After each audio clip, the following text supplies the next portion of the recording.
Cuando te dicen Isla de Flores, seguro te imaginas un lugar romántico, multicolor, lleno de vida. Pero no. No hay flores en la Isla de Flores. Solo rocas, eternamente golpeadas por el sol y la marea. Fuera de algunas palmeras aisladas, la vegetación más alta apenas alcanza unos pocos centímetros. En ese horizonte chiquito se recortan las siluetas de edificios antiguos, comidos por la sal y el tiempo, edificios de triste memoria y soledad, inquietante soledad.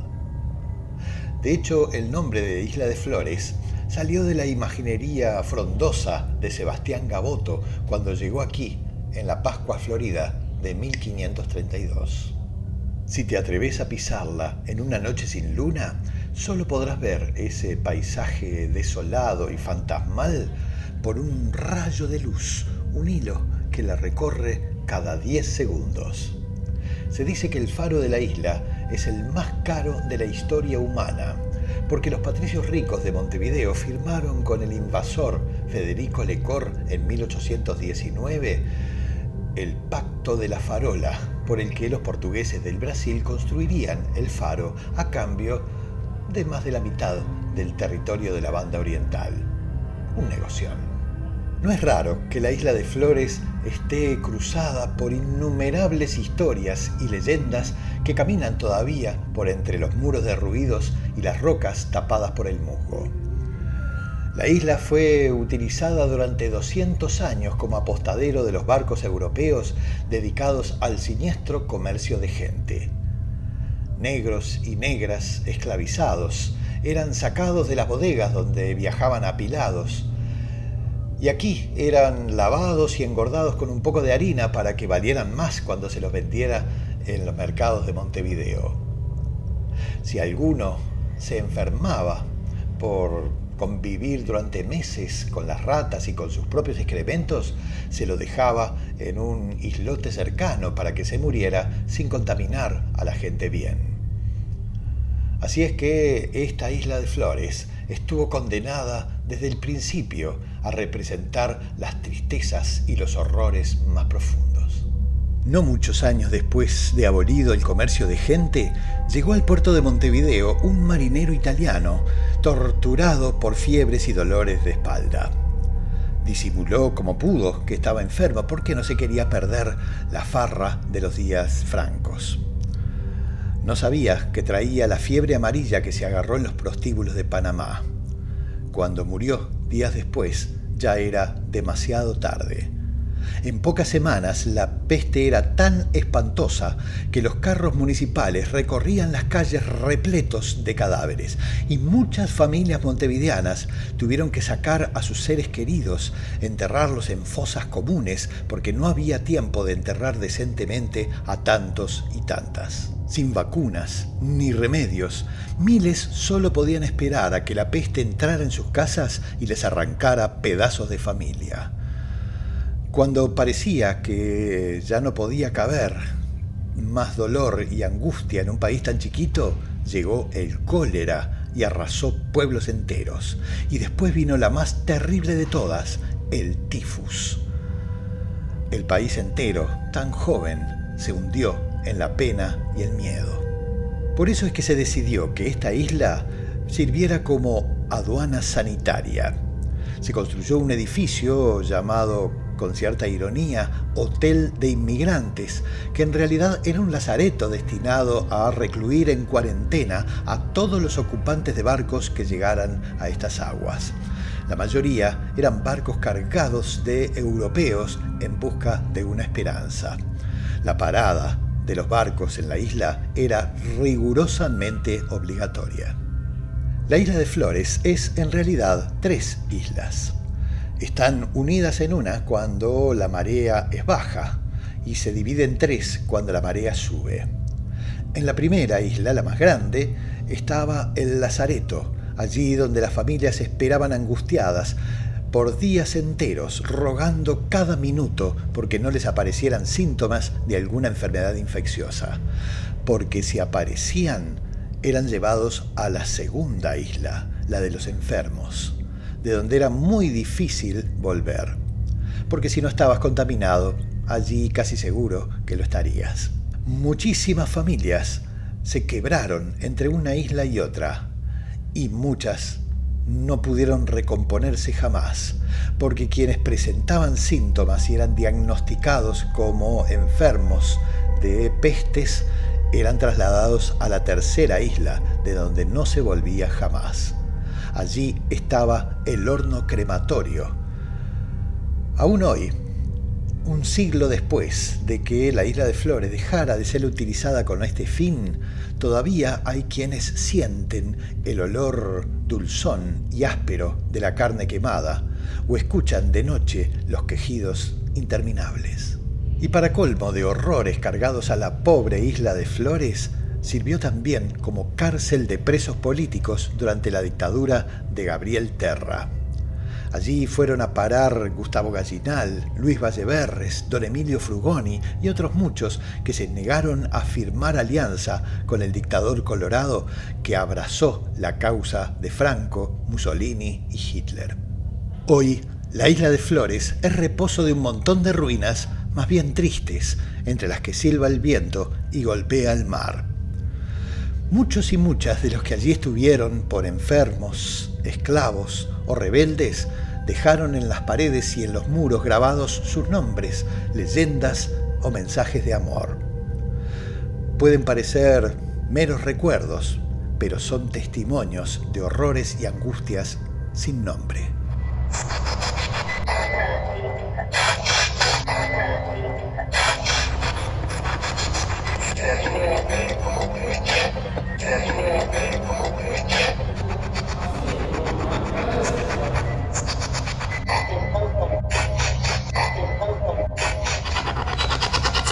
¿Hay algún espíritu en este lugar?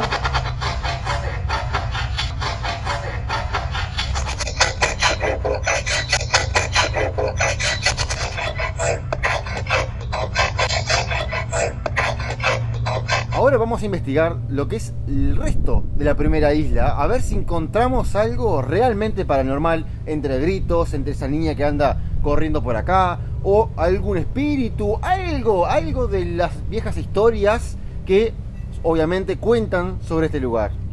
Así que gente, bienvenidos a la parte 2 de la investigación paranormal en la isla de Flores. Bueno, vamos a dejar la cámara de detección de movimiento con filmación nocturna en esta parte, como pueden ver, que es donde se quedaba, donde se hospedaba, por ponerle un nombre, las personas, porque obviamente esto no era un hotel, pero las personas se quedaban en este lugar donde las personas supuestamente no tenían ningún tipo de enfermedad. Así que vamos a dejar este REMPOD que nos prestó Enlace Paranormal. Vamos a prenderlo y vamos a dejarlo donde esta cámara pueda captar si hay algo paranormal en este lugar que se quiera arrimar.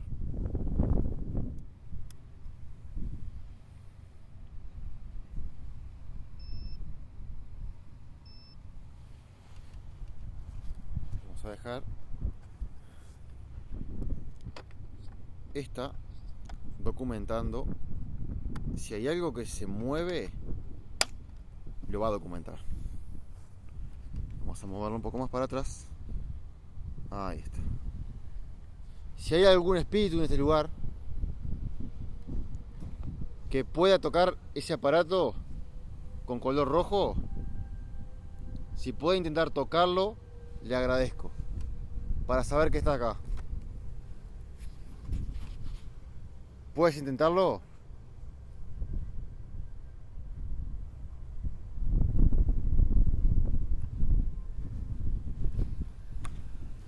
Vamos a ver si esto se enciende con el movimiento. Ahí está. Ahí se encendió con el movimiento. Por lo tanto, funciona perfectamente.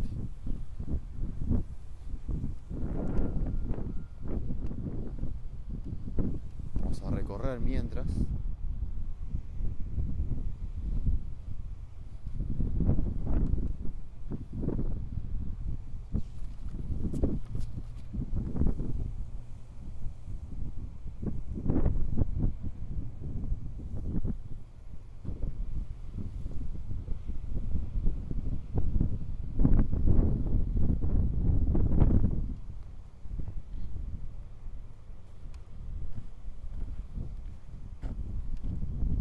Si hay algún espíritu en este lugar que me pueda escuchar, voy a intentar tocar ese aparato de color rojo para saber que está acá. ¿Entiendes lo que te digo? ¿Hay algún espíritu en este lugar que pueda tocar ese aparato que tengo frente mío con una antena de color rojo? ¿Puedes intentar tocarlo?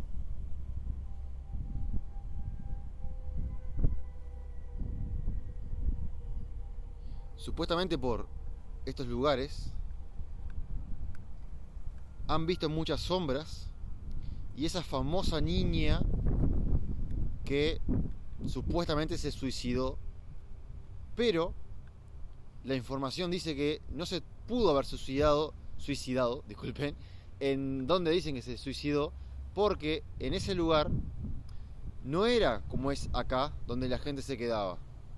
Si se mató esa niña, se tuvo que haber matado acá, pero no, dicen que se mató del otro lado, que es aquello era un edificio donde se quedaba el personal militar, y no acá, donde se quedaban las personas. Vamos a arrimarlo un poco más.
¿Hay algún espíritu en este lugar que me pueda decir su nombre?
Bueno, son casi las 2 de la mañana.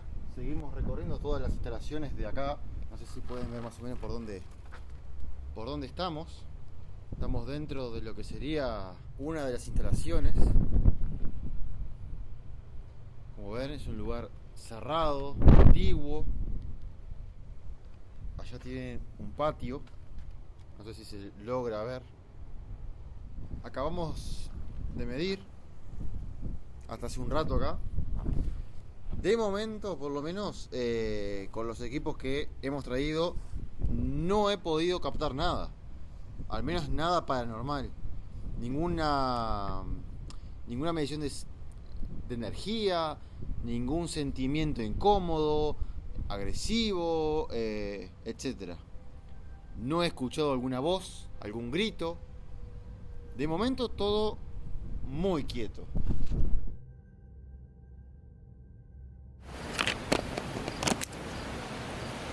Se prendió la luz verde.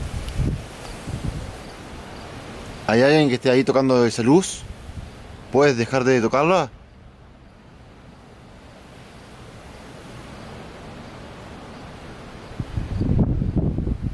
¿Será un error?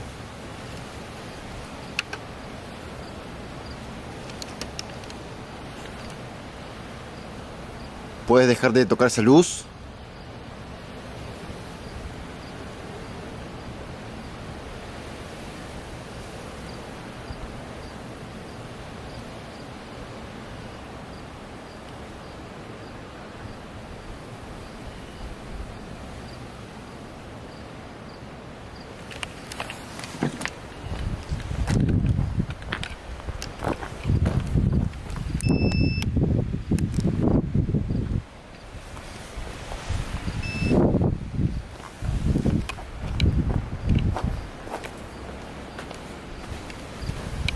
¿Puedes hacerlo de vuelta?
¿Te muestra la luz?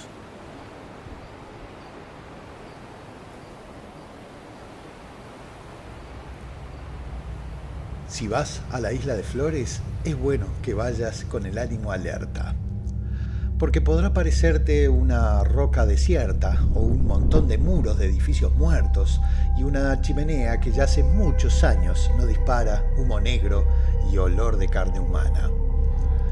Pero si vas con la sensibilidad viva y el oído atento, vas a encontrarte con los fantasmas de la memoria que guardan para vos muchos de los más terribles episodios que la historia quisiera olvidar para siempre.